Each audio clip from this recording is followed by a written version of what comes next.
Today I'd like us to look at two other stretches, which are actually stretches for, say, the upper trapezius, but more generally for all the rear neck muscles, including, for example, the Levator Scapulae or the small cervical muscles which go here.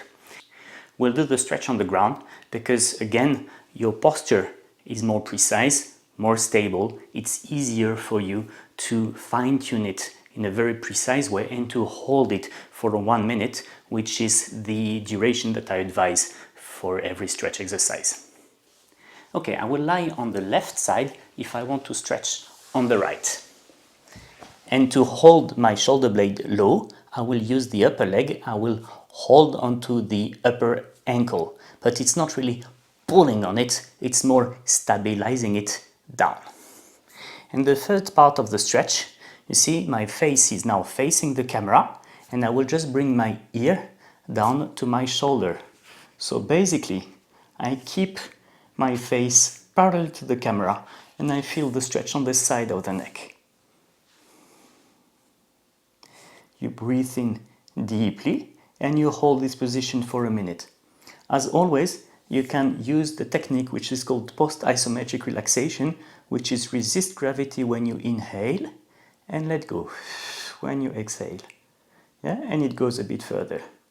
Inhale against gravity, let go when you exhale.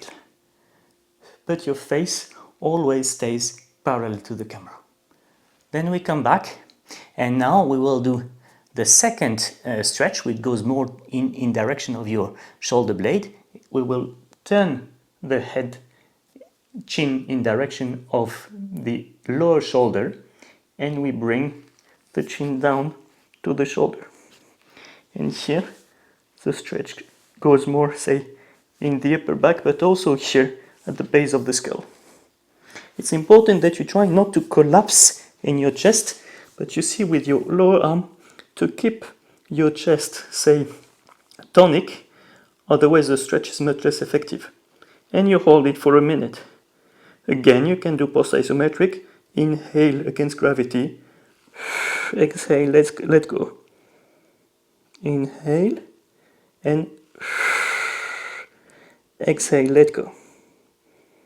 You see, I'm just having done it 2 times, I'm going much further than I have been without this technique. And you come back, you let go. My advice is, after this stretch, you just make sure that your neck is mobile by doing semicircles gently, one way and the other.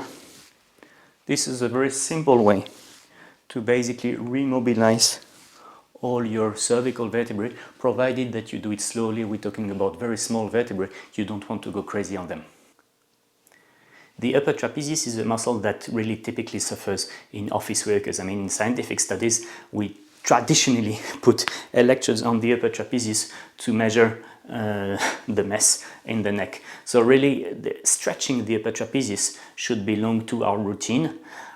I prefer to stretch at home in the evening than at work. Not that stretching at work is useless, but I do find that especially environmental and psychosocial conditions are not really adapted to stretch safely like I've done. So you will do things quick and dirty, and thereby you take the risk of actually hurting more than you resolve. Therefore, I mean, do the upper body reset, you know, this kind of stuff that we have discussed in other videos during the day, and keep the stretch for the evening.